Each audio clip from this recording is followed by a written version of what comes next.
통상적으로 바울이 3차 전도 여행 때 쓰여졌다라고 이제 기록 연대를 많이 보고 있습니다.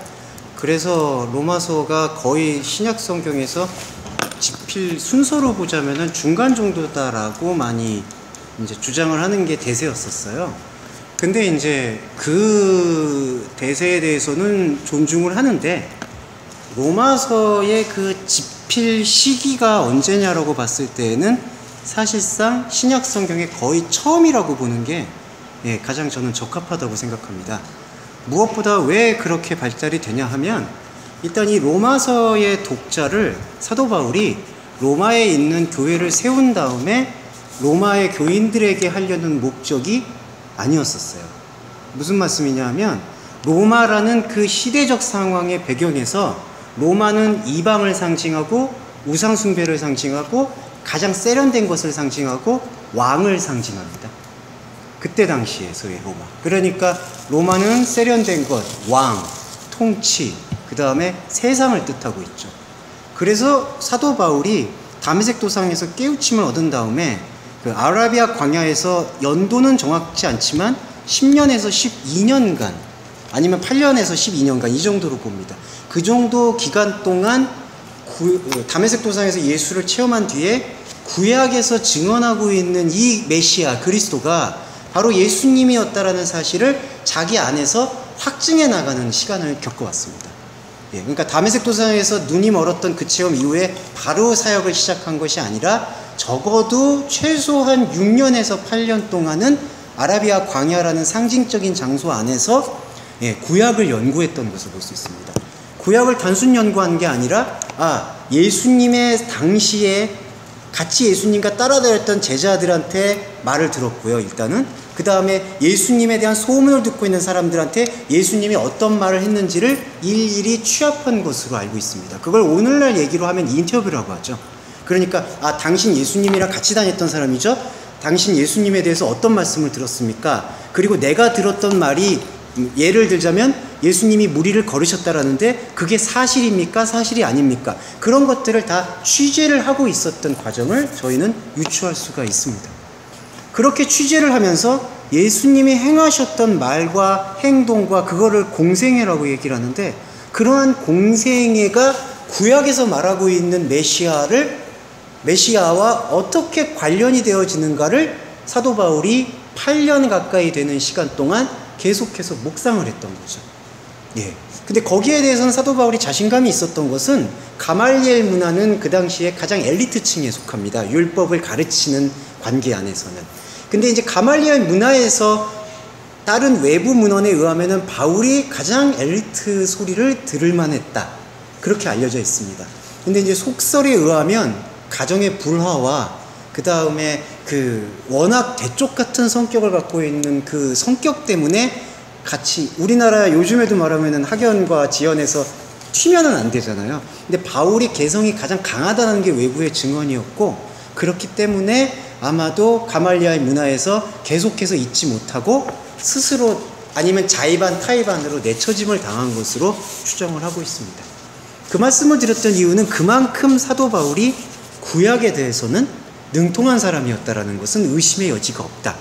그러면 그렇게 구약에 능통했던 사람이 예수를 그렇게 핍박을 하다가 다메섹 도상에서의 체험을 겪고 난 다음에 예수가 그리스도가 있을 수가 있겠구나, 처음에는 그런 시작점이라고 생각해요. 그러면서 예수님의 말씀과 생각과 사역을 계속해서 상고하는 과정에서 구약의 모든 부분이 예수를 가리키고 있었구나라는 사실을 깨우치게 되고, 그거를 가장 우상과 이방으로 상징되고 있는 로마라는 지역을 설정을 해서 로마서를 집필하게 된 동기로 볼 수가 있습니다.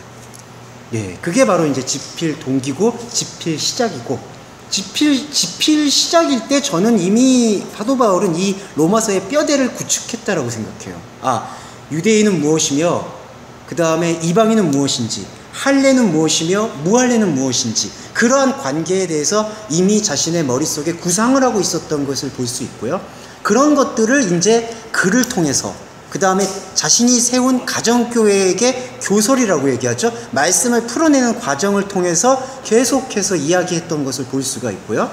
그렇게 하는 과정 속에서 마태, 마가, 누가, 요한복음이 태동이라고 표현하죠. 쓰여지기 시작한 것을 볼 수가 있습니다. 예. 그러니까 어떻게 보면은 가장 신약 성경에 처음에 운을 떼운 텍스트는 로마서이다라는 것이 이제는 저희가 이 그리스도론으로 봤을 때에는 정설이 되어야 된다. 그러니까 예. 그 플레로마의 충만함이 네. 그만큼 있었기 때문에 베드로를 이렇게 훈계를 할 수 그렇죠. 있는 예, 그거였잖아요. 그렇죠. 사실. 만약에 그때 사회적 당시에서는 그리스도 교회 수장이 베드로인데 수장한테 그런 얘기를 한다는 것 자체가 이미 자신 안에 자신의 말씀에 확증이 되어 있기 때문에 아무리 저 베드로가 높은 사람이다 할지라도 잘못되은 것, 진리가 아닌 것을 걸어가고 있는 것에 대해서는 단호한 모습을 보이지 않았나. 예, 그게 바울의 모습이라고 볼 수가 있습니다. 예, 그리고 그러한 과정에서 바울의 그리스도론, 그게 바로 이제 바울이 표현한 예수가 그리스도다라는 설명이 로마서에 담겨 있는 거고요. 그러한 설명을 듣고 직간접적으로 영향을 받은 당시에 예수와 정말 같이 했던 제자들 중에서 예수님의 전기를 기록해야 되겠다라는 이제 성령의 충동이 일어나기 시작한 것으로 보입니다. 그래서 처음 시작되는 게 바로 마가복음. 예. 그 다음이 마태복음. 그 다음이 누가복음. 저는 순서의 관계는 그렇게 봅니다. 예. 그 다음에 요한복음은요, 약간 독특합니다. 요한은 조금 지역적으로 시리아 지방으로 이동을 해서 그걸 이제 요한 공동체 혹은 요한 교회라고 표현하는데, 요한은 조금 더 그 깊이 있는 하나님과의 독자적인 교제를 원했었고, 그러한 독자적인 교제 속에서 마태, 마가, 누가가 시대 순으로 예수님의 사역을 기록했다면은 요한은 내가 영적으로 기억하고 있는 예수 그리스도에 대해서 기록을 하겠다라는 그러한 이제 열정이 요한복음을 태동시켰다. 그렇게 볼 수가 있어서요. 이 요한복음, 그렇기 때문에 로마서가 신약 성경의 뿌리가 된다라고 얘기할 수가 있습니다. 그리고 네. 요한복음 때문에 네. 그래도 그노시스파 있잖아요. 예. 영지주의가 네. 또 거기서 또 파생이 됐잖아요. 예, 거기서 많이 파생됐죠. 예. 거의 초대 교부들의 역사를 봐도 요한복음에서 영향을 받았을 때 들어보신 적 있으시죠? 도마복음이라고. 예, 도마복음도 이제 요한 공동체에서 조금 이제 빠져나온 이 사람이 도마라는 제자의 이름을 빌려서 쓴 것을 도마복음이라고 표현을 합니다. 거기에는 요한복음보다도 더 상당히 그 영지주의적, 영을 중시하고 육에 대해서는 거의 도외시하는 그러한 서신을 남긴 바 있죠. 그게 지금 현대사회에서는 많이 인기를 끌고 있는데 그거는 외경입니다. 외경은 그리스도론에 있어서는 가치가 거의 없어요. 예, 그냥 인문학적인 접근은 좋지만 그리스도론으로 읽을 때에는 가치가 없습니다. 그쪽에 지금 맥락이 있는 게 한신대학교 저기 기독교 장로회 측이고. 예, 그렇죠. 이제 김영욱 자유주기를 좀 허당하는. 예, 그랬었죠. 네. 그렇게 시작된 게 바로 마태, 마가, 누가, 요한복음. 그렇기 때문에 로마서는 신약 성경의 뿌리라고 보는 것이 저는 옳습니다. 예. 그러니까 이게 완성이 설령 조금 뒤에 됐다 하더라도 이 서신 자체가, 근데 이 서신에 태동되는 그 사상 배경, 그거는 이미 신약 성경의 거의 첫 뿌리가 되고 첫 시작됨이 된다라고 이야기할 수 있겠습니다. 그렇기 때문에 로마서가 갖는 중요성은 상당하고요. 그 다음에 또 하나는 이게 신약에만 국한되지가 않는다는 데 있어요. 로마서를 읽게 되면은 로마서 안에서 가장 집요하게 접근하고 있는 게 구약에서 메시아 그리스도죠.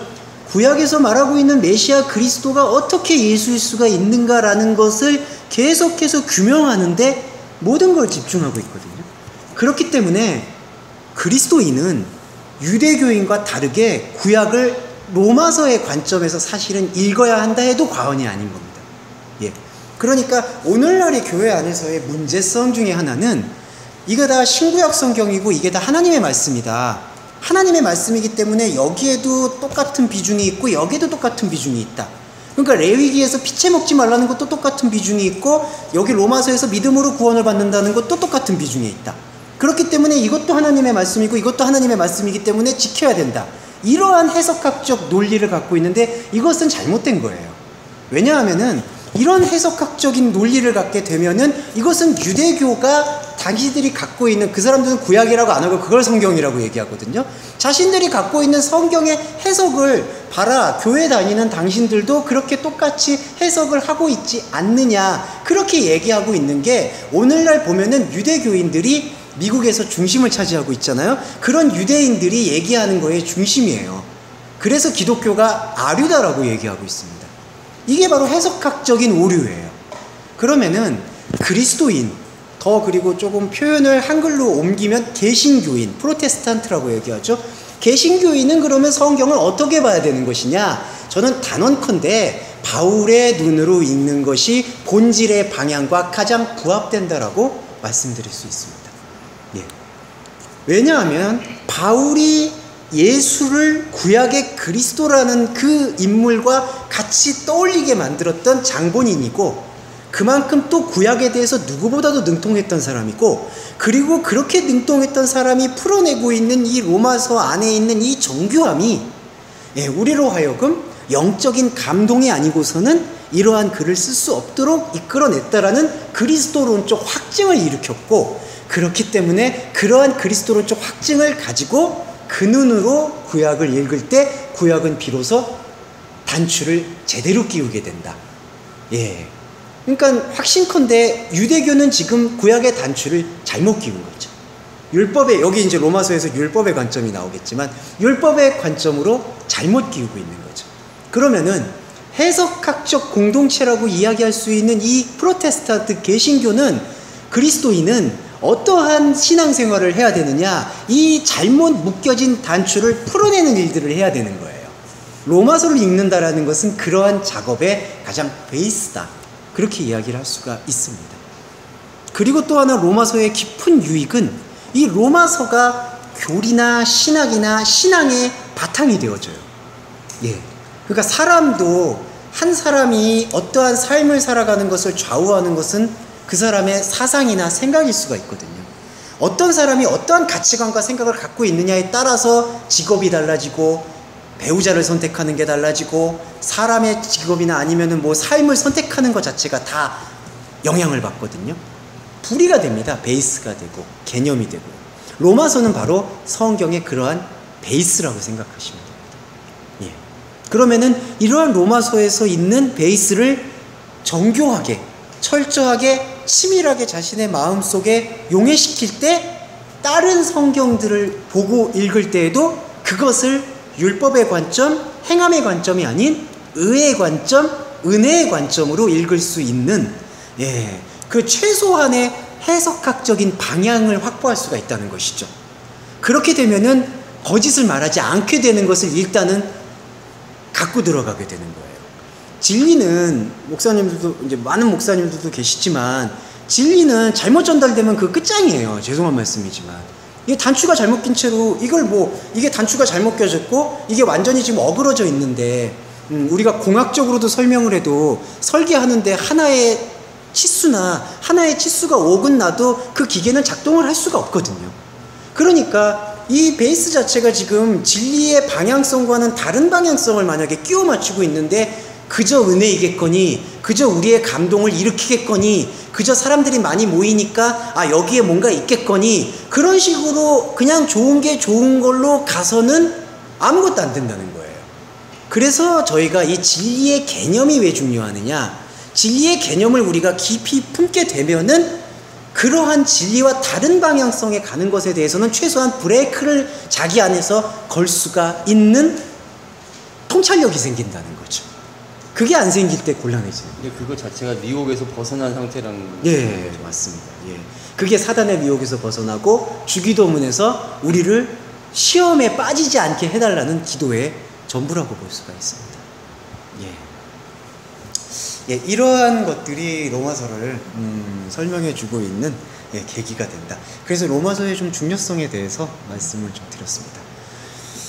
그리고 또 하나 말씀드리면, 이러한 로마서의 개념을 이해를 하게 되면은 바울이 쓴 옥중서신에 대한 이해, 그 다음에 데살로니가 전후서에 대한 이해, 목회서신에 대한 이해가 하나의 뿌리에서 나온 가지처럼 연결이 될 수가 있고요. 그 다음에 요한복음, 요한 1, 2, 3서, 요한 계시록과의 그 긍정적인 대화가 가능해집니다. 예. 그렇기 때문에 아까 그 여집사님께서도 그노시스에 대해서, 영지주의에 대해서 많이 말씀하셨는데, 영지주의자들이 대부분 갖고 있는 견해는 바울 서신을 무시해요. 가만히 보시면 그렇습니다. 해석을 해도 요한복음 쪽으로 해석을 해요. 예. 그래서 오늘날에서도 교회 안에서 바울 서신을 중시하는 교회가 있고, 바울 서신을 중시하지 않고 요한복음 쪽을 중시하는 교회가 있어요. 예. 근데 요한복음 쪽을 중시하는 교회, 요한복음만을 집중하는 교회의 특성에서는 이상하리 많지 영지주의적 가치관이 떠올라요. 육은 무익하고 영만이 우리를 살려준다. 이 세상은 그림자고 영원한 것은 보이지 않는 것만이다. 이러한 관점만을 갖게 됩니다. 하지만 로마서는 지금 통합적인 이야기를 하고 있어요. 보이는 것과 보이지 않는 것의 하나됨, 공존, 병치, 그러한 이야기들의 의미가 로마서 안에는 깊게 담겨 있습니다. 네. 그렇기 때문에 요한복음, 요한 1, 2, 3서, 요한계시록과의 긍정적인 대화가 가능하려면은, 예. 아까 김 목사님 죄송하지만 이제 짝을 맞춘다라고 표현을 하셨습니까? 그러니까 이게 진짜 제대로 우리가 짝을 맞추려면은 이런 어떤 상호 긍정적인 대화를 일으킬 수 있는 그러한 계기에 있어서도 로마서에 대한 베이스에 대한 이해는 좀 필요하다. 예, 그건 전적인 인식이고 아무리 강조해도 지나치지가 않다고 생각해서 좀 말씀을 드렸습니다. 예. 자, 그러면 5분 쉬셨다가 다시 하시죠. 예.